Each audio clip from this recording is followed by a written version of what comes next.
I never thought a lipstick would make me question my sanity, but here we are. 3 weeks ago, I left my favorite red shade at my boyfriend Jake's house after a weekend stay. I didn't panic at first. Thanks to my ADHD, I'm used to misplacing things. But when my $40 skincare samples vanished the next week, followed by a cashmere scarf my mom had given me last Christmas, I started to connect the dots. Jake's sister Tara always seemed to drop by whenever we were out. One time, she picked up my perfume and with a laugh that didn't reach her eyes, asked if she could borrow it. I just shrugged it off, thinking that family was family. But after the scarf disappeared, I bought a small camera. I told Jake it was for my apartment, yet I secretly set it up in his living room aimed at the couch where I usually tossed my purse. He knew about it, and instead of objecting, he remarked that if it made me feel better, then it was fine. The footage was anything but reassuring. I saw Tara, just 10 minutes after we had left to grab groceries, rifling through my bag as if it were hers. She even slipped a $20 bill into her pocket and paused to record herself reapplying my lipstick. My hands trembled as I showed the video to Jake, who gave a resigned sigh as though I had burdened him with a trivial matter. He noted that Tara had always been jealous and said he would take care of it, but he never did.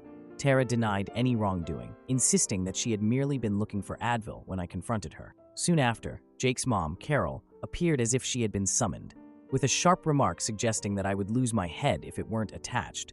Tapping her temple as she spoke, she weaponized my ADHD, which I had only mentioned once to explain why I double-checked locks. Carol demanded to search my luggage in an effort to prove Tara's innocence, and I reluctantly agreed. Desperate to end all the gaslighting, the three of us, Jake, Carol, and I, headed to Tara's apartment, playing out an absurd pantomime. There, hidden in the corner of Tara's laundry room, lay my scarf, balled up, lint-covered, and reeking of fabric softener. Tara's face went pale before contorting with fury as she claimed it belonged to her, and Carol quickly turned on me, insisting that I must have planted it. Jake just stared at the floor. I wish I could say I stayed calm, but instead, I snapped. I told Tara that she needed to return my belongings, or I would file a police report, and I ended up blocking her number after she hurled harsh insults at me. Later that night, Jake's dad sent me $100 via Venmo with a brief note mentioning that Tara was struggling, but I chose not to cash it.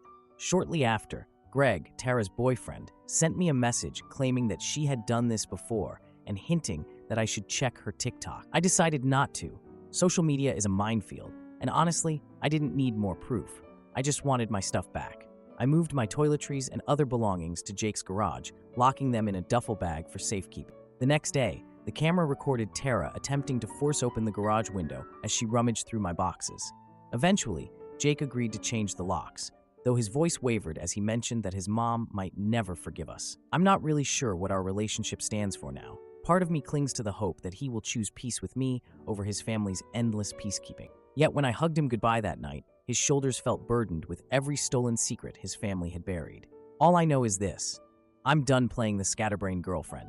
ADHD makes me forgetful, not blind. And if a $5 tube of lipstick is what it takes to unravel a family's lies, then maybe it was never about the lipstick at all. Now for the first update. A week ago, I posted about my boyfriend's sister stealing from me. I thought changing the locks would be the end of it. I was wrong. The morning after Jake finally agreed to secure his house, Tara showed up on his porch at 7 a.m. screaming. I was still in his bed, half asleep, when the pounding started. She yelled that he was turning against her, her voice cracking as it carried through the window. Jake froze mid-coffee pour, his knuckles turning white around the mug. The neighbors called the cops, and when the officer suggested a restraining order, Carol appeared like a storm cloud, threatening to cut off Jake's tuition payments if he betrayed the family. He never filed the paperwork. Later that day, I ran into Jake's cousin Mia at a gas station.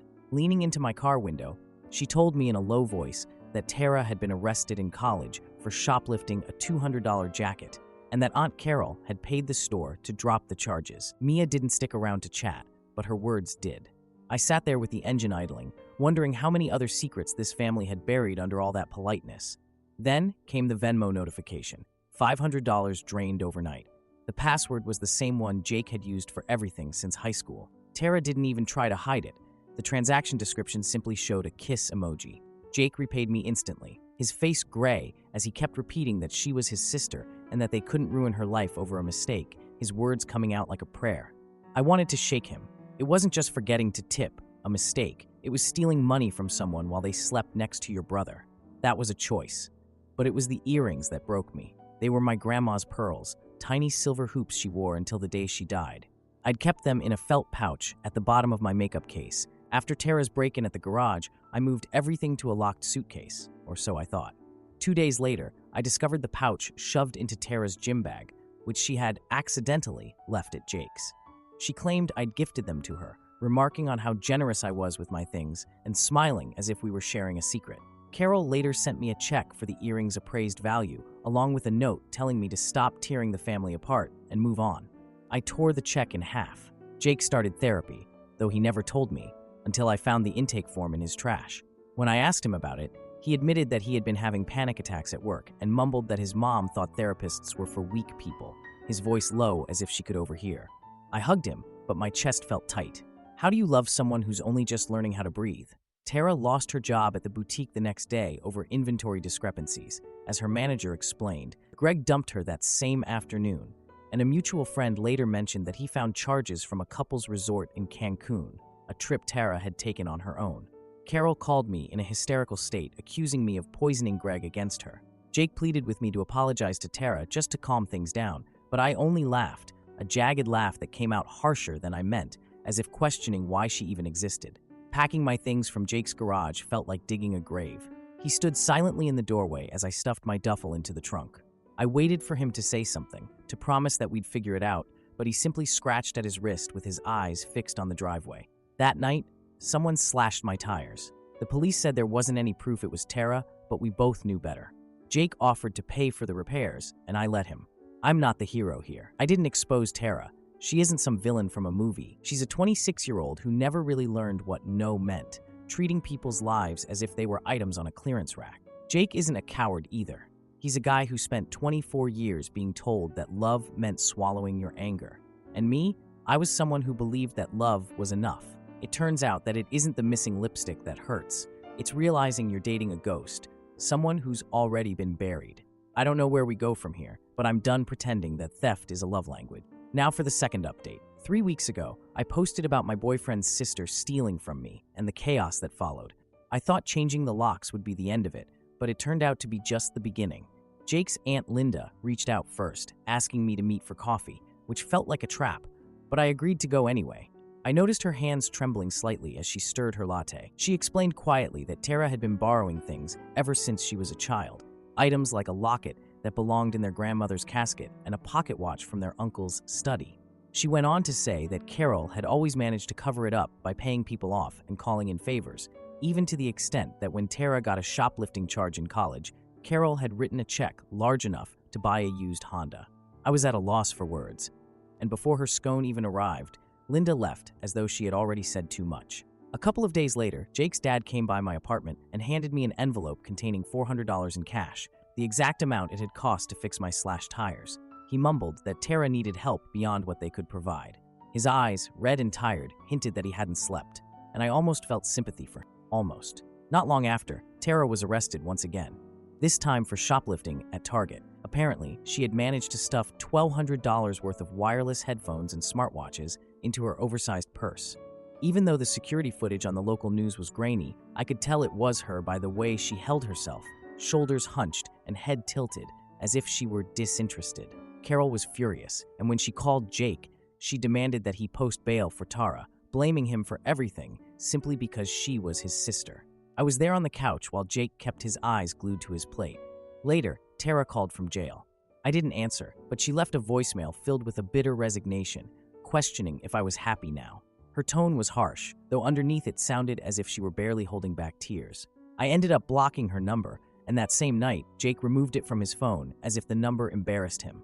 After that, the family began to fracture in public. At a cousin's graduation party, Jake's uncle, clearly inebriated, admitted that Tara had taken his late wife's wedding ring, while a second cousin casually mentioned a missing Xbox. It felt as if everyone had been waiting for a sign to stop pretending everything was okay.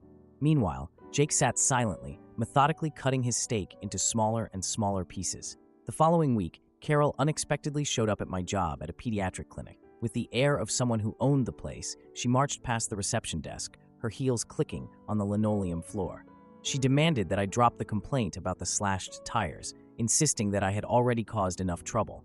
Before security managed to escort her out, she hurled an insult at me, loud enough that even a toddler in the waiting room could hear. That night, Jake decided to move in with me, arriving with nothing more than a duffel bag and a cardboard box, saying he needed some space from the chaos. However, his idea of space ended up being spent on my couch, scrolling through his phone while reruns of The Office played quietly in the background. A few days later, I discovered Tara's old diary among his things, tucked away under a pile of gym shorts. The cover was peeling, and the pages showed signs of coffee spills. When Jake saw it, he looked panicked and admitted he hadn't known it was there. I simply handed it back, advising him to give it to his mom since I wasn't interested in hearing any more excuses from her. As the court date approached, Tara's lawyer offered a plea deal for misdemeanor theft that included probation and restitution. The district attorney requested that Jake testify about the camera footage from his house, and although he agreed to do so, he insisted on being subpoenaed rather than volunteering. He looked frustrated as he rubbed his temples and muttered that he would only speak if forced, so I let it be. Eventually, Carol disowned Jake over the phone, using words that forced him to choose between her and the rest of the family. Without hesitation, he declared that he no longer wanted to live in fear of her, and then ended the call. Afterwards, he broke down in tears for nearly 20 minutes, his silent sobs leaving streaks on his sweatshirt. I held him close, even as a part of me worried he might later regret his decision and resent me for playing a part in fracturing his family. In the end, Tara accepted the plea deal. There was no jail time, but she had to repay Target and attend weekly counseling sessions. My lawyer managed to secure restitution for my stolen belongings as part of her probation, won $1,800 down to the last cent. When Jake saw the number, he visibly recoiled. I reassured him that it wasn't about the money, but I wasn't sure he truly believed me. Recently, Jake suggested that we start couples counseling, and we began attending sessions together.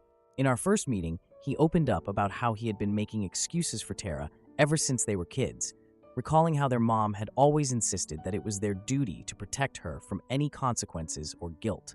When the therapist asked how that made me feel, I simply replied that I felt lonely, which was nothing but the truth. Loving Jake sometimes meant loving someone who was only now learning how to take responsibility for his actions. I still remain uncertain whether Tara will ever change or if Carol will ever stop viewing me as the villain. But one thing is clear. For the first time, Jake has decided to confront the mess instead of ignoring it, and I am choosing to believe that this is enough. Some people think that closure comes in the form of a dramatic showdown or a flawless apology, but real closure is much quieter. It can be as simple as returning a diary unread, writing a check that is never cashed, or sitting in a therapist's office holding hands with someone who is finally brave enough to be honest. Now for the final update. It's been a month since my last update, and honestly, I didn't think there'd be more to say. But life has a way of dragging things out, doesn't it? Tara violated her probation almost immediately. Her officer discovered a drawer full of stolen makeup in her apartment, drugstore brands mostly, nothing fancy. When the judge sentenced her to 30 days in county jail, Carol left a voicemail that still haunts me, accusing me of being responsible and claiming that I had ruined her. Her voice cracked on the final word, as if she were choking on the accusation. I deleted the message, but not before saving a copy for my lawyer. Old habits die hard. Jake's dad invited us to Thanksgiving a few days later, making it clear that it would be just him and a few cousins. No Carol, no Tara. I appreciated the gesture, though the very thought of sitting down at that table again, even without them, made my chest tighten. Jake declined the invitation before I could say anything, a sign that he had recently become much better at saying no. I ended up mailing Tara a copy of her sentencing paperwork, accompanied by a note composed of 4 short words that hinted at my inner struggle, suggesting that accountability feels lonely. Maybe it was petty, but after months of being labeled a liar, a thief, and a homewrecker, it felt like I was finally exhaling. Then, out of the blue, Jake proposed. We were washing dishes, him scrubbing while I dried, when he nudged me with his elbow and casually suggested that we get married. There was no ring and no dramatic gesture, just his wet hands reaching for mine. I laughed, thinking that he must be joking, but then I saw his face go pale as he insisted that he meant it, explaining that he didn't want to waste another second letting others dictate how we lived. The sink was still running, so I turned it off, nodded in agreement, and simply said, okay. It wasn't the romantic proposal you'd expect, but then again, neither of us was one for grand gestures. The following week, Carol's RSVP arrived with a scrawled warning that I would come to regret my decisions. Jake wasted no time shredding it and then stood silently, watching as the blades consumed it. I never asked if he had read it before tossing it aside. Not long after, Tara's mugshot showed up on a local news blog. She looked exhausted, with frizzy hair and a forced smirk. On the same day, the bank that had offered her a job rescinded the offer. I couldn't help but wonder if Carol secretly held me responsible for that as well. A short time later, Jake's sister Emily, who moved to Colorado years ago, sent me a Facebook message thanking me and suggesting that I had exposed the rot everyone else had ignored. I didn't respond because I wasn't sure what to say. A week later, I received a restitution check from Tara for exactly $1,800, the exact amount my lawyer had calculated. I stared at it for an hour before driving to the bank. When the teller asked if I preferred cash or a deposit, I handed the check back and instructed her to donate it to a local shelter for theft survivors. Jake thought it was some sort of power move, but really, I just didn't want her money in my account. 2 days later in the cereal aisle, Greg cornered me. I hadn't seen him since the breakup. He looked noticeably lighter and grinned when he saw me, remarking that I had freed both of us. He admitted that, although Tara had maxed out his cards, at least he was no longer lying to the police. Unsure what else to do, I hugged him, taking in the familiar scent of fabric softener. We eventually got married at the courthouse, with only Jake's dad present as a family member. Afterward, he hugged me tightly and quietly remarked that I was stronger than they had ever deserved. I didn't cry at that moment. Carol's salon closed last week, and a Yelp review mentioned that her toxic energy was driving clients away. Later, Jake showed me the post, his thumb hovering over the screen as if he were afraid of what it might reveal. I never asked him how he found it. Now Tara is working cash jobs like dog walking and babysitting, while Emily mentioned that her old friends are avoiding her. I couldn't tell whether that was a relief or stirred up even more guilt. It was all mixed up. Jake's panic attacks have eased since he cut off contact with the people who were bringing him down. Most nights he sleeps through without trouble, and sometimes I catch him smiling at nothing in particular, as though he were rediscovering a sense of calm. My ADHD coach remarked that I had embraced radical boundary setting, though I figured it was simply because I'd grown tired of being gaslit. Either way, my mind is clearer now, and I don't lose my keys nearly as often. Last week, I discovered my favorite lipstick in Jake's glove compartment, the very one that had started everything. The cap was cracked, and the color smeared along the edges. I ended up tossing it in a gas station trash can on my way home. When Jake asked if I wanted to replace it, I politely declined, feeling that some things just aren't worth holding on to. Closure turned out not to be as grand as I had imagined. There wasn't a sweeping apology or a single moment when everything finally clicked together. Instead, it came in the form of small, understated gestures, a quiet courthouse wedding, a restitution check given to charity, and a discarded lipstick. And in its own way, that was enough.